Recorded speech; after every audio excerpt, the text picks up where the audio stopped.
Hello students, welcome आपका एक और नए वीडियो के अंदर। पिछले टॉपिक में अपन ने फ्रेंच रेवोल्यूशन से रिलेटेड क्वेश्चंस पढ़े थे। आज का अपन जो टॉपिक अपन पढ़ने वाले हैं, क्योंकि अपने को कुछ ज़्यादा टाइम तो है नहीं अपने पास, तो अपन जितना जल्दी हो सके टॉपिक पढ़ने की कोशिश करेंगे। तो आज का अपना जो टॉपिक है वो है सिविल कोड ऑफ 1804। इंपॉर्टेंट सवाल है, आपको पता है 3 मार्क्स में भी आता है और 5 मार्क्स में भी पूछा जाता है। जो सिविल कोड ऑफ 1804 है उसको नेपोलियन कोड भी कहा जाता है। नेपोलियन कोड क्यों कहा जाता है? क्योंकि ये कोड बनाया किसने था? नेपोलियन ने। नेपोलियन बोनापार्ट ने इस कोड को बनाया था। आपको पता है 1804 के अंदर नेपोलियन जो फ्रांस का क्या बना था? शासक बना था। इसमें एक सवाल भी आता है कि जब नेपोलियन यहाँ का शासक बना तो आपको पता है कि नेपोलियन एक डिक्टेटर था, तानाशाह था। तो जो डिक्टेटरशिप वाला रूल यहाँ पर आया और मोनार्की को हटा दिया उसने। जो राजा था यहाँ पर, मोनार्क जो था, उसको हटा दिया और डेमोक्रेसी का तो कोई लेना देना ही नहीं था, नहीं डेमोक्रेसी को भी समाप्त कर दिया। तो एक तरीके से और भी पूछा जाता है सवाल। सवाल क्या है कि यहाँ का जो एडमिनिस्ट्रेटिव सिस्टम था, कहाँ का? फ्रांस का। फ्रांस का जो एडमिनिस्ट्रेटिव सिस्टम का था उसको और ज्यादा रेशनल और इफेक्टिव बनाने के लिए नेपोलियन जो उसने कौन कौन से मेजर्स, या मान लो सीधी सी बात है कौन कौन से तरीके अपनाए एडमिनिस्ट्रेटिव सिस्टम को रैशनल और इफेक्टिव बनाने के लिए। तो एक क्वेश्चन ये भी बन सकता है, और ये तो आएगा ही, सिविल कोड ऑफ 1804 और नेपोलियन कोड। यानी क्वेश्चन तीनों रूप में कैसे भी आ सकता है, आंसर अपने को यही करना है। तो चलिए आंसर में अपने को क्या लिखना है। पहला तो उसने क्या करा, जितने भी बर्थ बेसिस प्रिविलेजेस थे, यानी जन्म के आधार पर जितने भी विशेषाधिकार दिए जाते थे, जैसे आपने पढ़ा है 9th क्लास में क्लर्जी के बारे में पढ़ा, नोबिलिटी के बारे में पढ़ा कि किस तरह से बर्थ बेसिस के ऊपर उनको बहुत सारी फैसिलिटीज मिलती थी। जिसमें एक अपन ने पढ़ा था कि उनको टैक्स नहीं, मतलब उनको सीधी सी बात है टैक्स नहीं देना पड़ता था। टैक्स किसको देना पड़ रहा था? थर्ड स्टेट्स को देना पड़ रहा था। नोबिलिटी और क्लर्जी जो थे उनको टैक्स नहीं देना पड़ रहा था। तो अब नेपोलियन जब शासन में आया तो उसने कहा कि भाई अब ये जो आप जन्म के आधार पर जो भी आप प्रिविलेजेस देते हो इन सबको क्या करो, खत्म करो। तो पहला कदम उसने ये बढ़ाया, यानी सिविल कोड ऑफ 1804 के अंदर पहला अरेंजमेंट ये किया। दूसरा उसने क्या किया, दूसरे नंबर पे उसने कहा कि भाई अपन क्या करते हैं, सबको जो है ना कानून के सामने बराबर रखते हैं। तो उसने ये किया, establish equality before the law, कि कानून सबके लिए क्या होगा? बराबर होगा। उसके बाद secure the right to property. जैसे पहले मोनार्की वाला सिस्टम होता था, तो जो मोनार्क होता था वो जब चाहता था प्रॉपर्टी ले लेता था लोगों की।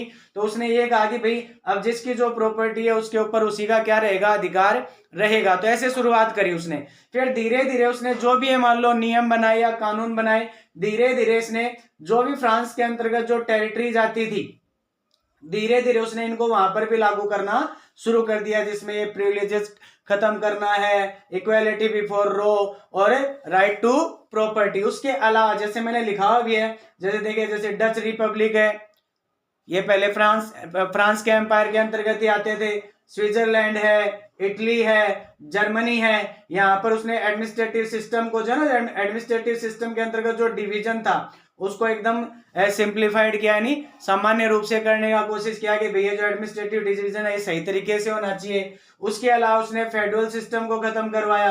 अब फेडरल सिस्टम क्या होता है? सामंती व्यवस्था होती है। जैसे पहले सामंत वाली जो व्यवस्था होती थी, सामंती व्यवस्था को क्या कहा जाता है? फेडरल सिस्टम कहा जाता है। जैसे राजा होता था, फिर वो क्या करता था, अलग अलग जो उसके स्थान होते थे वहां पर क्या करता था? लॉर्ड्स को अपॉइंट करता था। जिसमें आपने 9th क्लास में पढ़ा था ना कि एक तरह एक सिंहासन के ऊपर एक व्यक्ति बैठा हुआ है, किसान उसको अनाज देने लग रहे हैं, पैसे देने लग रहे हैं, जिसको फेडरल लॉर्ड कहा जाता था। तो उसने कहा कि भैया फेडरल सिस्टम क्या होना चाहिए? खत्म होना चाहिए। फेडरल सिस्टम को खत्म किया। उसके अलावा उसने जो किसान थे उन किसानों को जो सर्वडम का बोला था भूदासत्व, भूदासत्व का मतलब होता है कि उनको एज ए बॉन्डेज लेबर रखा जाता था, काम करवाया जाता था, मेहनताना नहीं मिलता था, उसको सर्वडम कहा जाता था। इसके अलावा किसानों के ऊपर जितना भी कर्जा था, मेमोरियल ड्यूज थे, वो भी सारे के सारे उसने क्या करवा दिए? खत्म करवा दिए। इसके अलावा उसने शहरों के अंदर क्या होता था, पहले व्यापारियों के समूह बनाने के ऊपर रोक थी, ना तो व्यापारी समूह बना सकते थे, ना अपनी मर्जी से क्या कर सकते थे? व्यापार कर सकते थे। तो उसने जो जो गिल्ड सिस्टम था उसके ऊपर जो रेस्ट्रिक्शंस लगा रखे थे, उन सारे रेस्ट्रिक्शंस को उसने क्या किया? हटवाया। समझ में आया? एक उसने ये तरीका अपनाया। और क्या किया उसने सिविल कोड के अंतर्गत? उसने ट्रांसपोर्ट को बेटर बनाया, कम्युनिकेशन को बेटर बनाया। क्यों बनवाया? ताकि सही तरीके से व्यापार हो सके, स्थितियां बेहतर हो सके। और क्या करवाया? देखिए मैंने एक सवाल और लिखा है, वो एंजॉयड न्यू फाउंड फ्रीडम, यानी जो नेपोलियन ने जो ये बदलाव कराए थे सिविल कोड के अंतर्गत, इससे सबसे ज्यादा जाना यानी सबसे ज्यादा फ्रीडम किन्होंने फील करी? तो यहां पर मैंने मेंशन कर रखे हैं, जैसे पिजेंट्स हो गए, आर्टिसंस हो गए, वर्कर्स हो गए, और जो न्यू बिजनेसमैन थे उनको एक नई आजादी महसूस हुई, क्योंकि अभी तक उन्होंने ऐसा फील नहीं किया था। जो भी चीज करना पड़ रहा था उनको बाउंडेशन में करना पड़ता था, पाबंदी में करना पड़ता था। लेकिन जब नेपोलियन ने सिविल कोड के अंतर्गत ये सुधार करवाए तो उनको एक अलग सा ही मतलब एहसास हुआ, कौन सा? फ्रीडम वाला। एक और मैंने क्वेश्चन लिखा हुआ है, देखिए, वो realise that uniform laws, standardised weight and measures currency facilitate the movement and exchange of goods and capital from one region to another. यानी किन्होंने ऐसा रियलाइज किया कि भाई इससे पहले जब अपन जैसे मान लो व्यापार कर रहे थे तो ना तो फ्रीली गुड्स को एक जगह से दूसरी जगह ले जा पा रहे थे, ना दूसरी जगह अपन कैपिटल इन्वेस्ट कर पा रहे थे, बहुत सारी क्या थी? बाउंडेशन थी। लेकिन अब किनको लगा कि भाई जब आपने मेजरमेंट वाला सिस्टम यूनिफॉर्म कर दिया, सभी जगह वेट भी आपने यूनिफॉर्म कर दिया, इसके अलावा करेंसी भी यूनिफॉर्म, मतलब समझ गए ना, हर टेरिटरी के अंदर मेजर वाला सिस्टम सेम कर दिया गया, वेट वाला सिस्टम, करेंसी वाला, तो इससे किनको अच्छा महसूस हुआ, यानी किनको लगा कि ये काम अच्छा हुआ है? तो यहाँ पर मैंने लिखा हुआ है, देखिए, बिजनेसमैन हो गए, स्मॉल स्केल जो प्रोड्यूसर, गुड्स को प्रोड्यूस करने वाले जो लोग थे, यानी इनको थोड़ा सा क्या लगा? अच्छा लगा, यानी इनको रियलाइज हुआ कि ये काम अच्छा हुआ है। कौन सा? यूनिफॉर्म लॉ बना दिए गए, यूनिफॉर्म करेंसी कर दी गई, यूनिफॉर्म वेट वाला सिस्टम कर दिया गया, यूनिफॉर्म मेजर्स वाला सिस्टम कर दिया गया। तो जो बिजनेसमैन थे और जो गुड्स प्रोड्यूस कर रहे थे स्मॉल स्केल के ऊपर, उनको थोड़ा अच्छा लगा कि ये काम क्या हो रहा है? बढ़िया हो रहा है। यानी सीधी सी बात यह है कि नेपोलियन जो काम करवा रहा था, लोग उनसे इस समय क्या थे? खुश थे, उनको क्या लग रहा था? अच्छा लग रहा था। तो ये चीज आपको समझ में आ गई होगी। इसके अलावा एक और जो सवाल अपन देखें, देखिए क्या लिखा हुआ है, However, in the areas conquered, the reaction of the local population to French rule were mixed। यानी जो अपन देख रहे हैं कि जहां जहां पर फ्रांस ने अपना जीत कर जिन टेरिटरीज को अपने साथ मिला रखा था, तो वहां पर रहने वाले लोगों का जो रिएक्शन था फ्रेंच आर्मीज के प्रति, या फ्रेंच जो मान लो नेपोलियन या उसकी सेना के आधार पर, तो वो क्या था? मिक्स था। ये सवाल पूछा जाता है मिक्स के अंदर, एक तो आपका पॉजिटिव आएगा कि वो नेपोलियन और उसकी सेना को बेहतर मान रहे थे, और फिर धीरे धीरे नेपोलियन ने कुछ मतलब इस तरह के मेजर्स निकाले जिसकी वजह से लोग उसके क्या हो गए?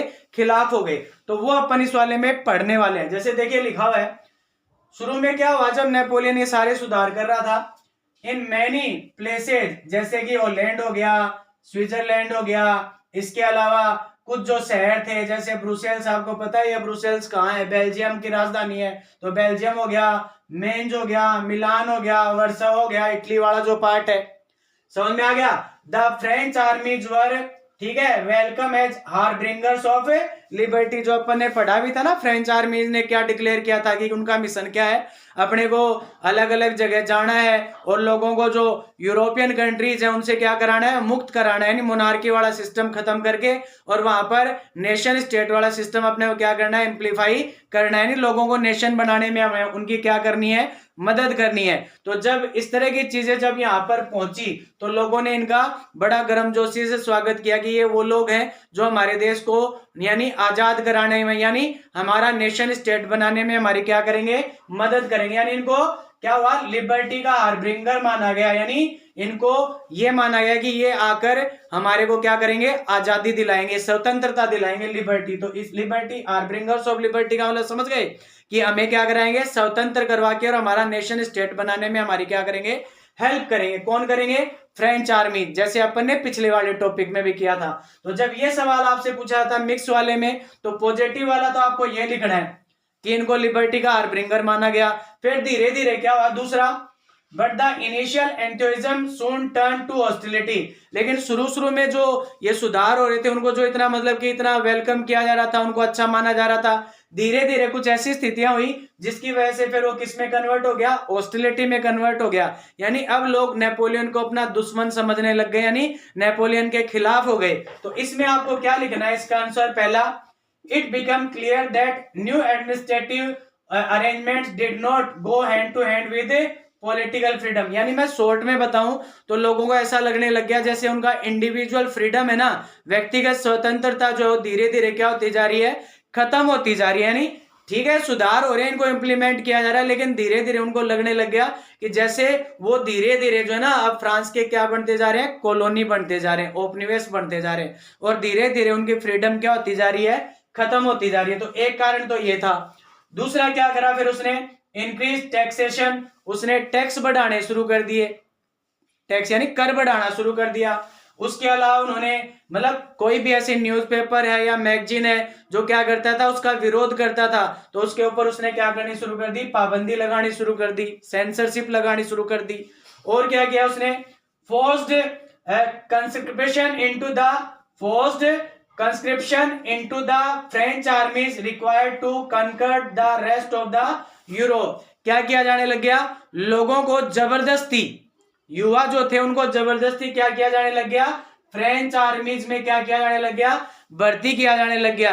क्योंकि यूरोप मतलब कि नेपोलियन का सपना क्या था, नेपोलियन का सपना था कि वो पूरे यूरोप को जीतकर और उसका क्या बनना चाहता था, शासक बनना चाहता था। तो अधिकतर जो यूरोप का पार्ट था, जैसे ईस्ट वाला पार्ट है, साउथ वाला पार्ट है, वो अभी क्या हुआ था, बचा हुआ था।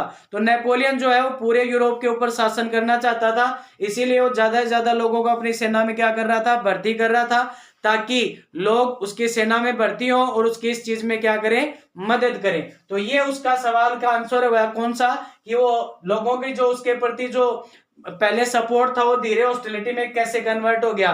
और सपोर्ट किस वजह से था, तो मैंने बताया फ्रेंच आर्मीज को लिबर्टी का क्या माना जाता था, हार्बिंगर माना जाता था। तो एक सवाल तो आपका ये है, एक सवाल ये है, ठीक है, मिक्स्ड वाले के अंतर्गत। फिर ये आपका नेपोलियन कोड या सिविल कोड बोल सकते हैं, या फिर मैंने बताया था कि नेपोलियन ने यहाँ का जो एडमिनिस्ट्रेटिव सिस्टम था उसको रैशनल और इफेक्टिव बनाने के लिए कौन कौन से प्रिंसिपल्स या कौन कौन से तरीके अपनाए। तो उसमें अपन ने पढ़ा, प्रिविलेजेस वापस ले लिए बर्थ के बेसिस पर, equality before law, right to property, इसके अलावा उसने फेडरल सिस्टम को अबोलिश किया, इसके अलावा उसने किसानों को सर्वडम और मैनोरियल ड्यू से मुक्त कराया, इसके अलावा उसने जो गिल्ड रेस्ट्रिक्शंस थे उनको हटवाया। गिल्ड रेस्ट्रिक्शन मैंने कहा ना, व्यापारियों के समूह थे, उनको पूरी तरह से व्यापार करने की छूट दिलाई। ट्रांसपोर्ट और कम्युनिकेशन को इम्प्रूव करवाया, उसकी वजह से कि इन्होंने मतलब कि फ्रीडम एंजॉय करी, यानी कि इनको फ्री महसूस हुआ। तो पीजेंट्स, आर्टिसंस, वर्कर्स और न्यू बिजनेसमैन। इसके अलावा मैंने बताया कि जब उसने यूनिफॉर्म लॉज बना दिए, स्टैंडर्डाइज वेट और मेजर और करेंसी कर दी, मतलब यूनिफॉर्म ही कर दी है, तो इससे किनको मतलब कि ऐसा लगा कि हाँ ये अच्छा हुआ है, इससे अपना व्यापार बेहतर होगा, गुड्स है, कैपिटल है, उसको अपन एक जगह से दूसरी जगह मूव कर पाएंगे। तो इसका आंसर मैंने बताया था, जो बिजनेसमैन थे और जो स्मॉल स्केल के ऊपर जो गुड्स प्रोड्यूस करते थे वो। तो ये था अपना आज का टॉपिक, इंपॉर्टेंट टॉपिक था, ध्यान रखना। नेपोलियन कोड वाला या सिविल कोड ऑफ 1804 वाला क्वेश्चन बहुत ही इंपॉर्टेंट है, ये लगभग एग्जाम में पूछ रहा, आप ये मान के चलो 95% से ज्यादा पॉसिबिलिटी है। तो इस टॉपिक को आप अच्छी तरह से तैयार करें, ताकि आप जो मार्क्स मतलब कि एक्सपेक्ट कर रहे हो कितने मार्क्स आने चाहिए मेरे, वो मार्क्स आपके आ सके। तो ये था अपना वीडियो, अगर आपको समझ में नहीं आया तो बार बार इस वीडियो को देखें ताकि आपको ये चीजें अच्छी तरह से समझ में आए। बाकी मिलते हैं अगले वीडियो में और नए टॉपिक के साथ, बेटर टॉपिक के साथ। अगर आपको वीडियो अच्छा लग रहा है तो लाइक और शेयर करना ना भूलें। उसके अलावा अगर आप नए हैं तो मेरे चैनल के ऊपर उसको सब्सक्राइब करें और बेल आइकन को प्रेस करना ना भूलें, ताकि मैं जब भी नया वीडियो डालूं तो आपके पास उसका नोटिफिकेशन पहुंच सके। तो चलिए मिलते हैं अगले वीडियो में, तब तक थैंक यू सो मच।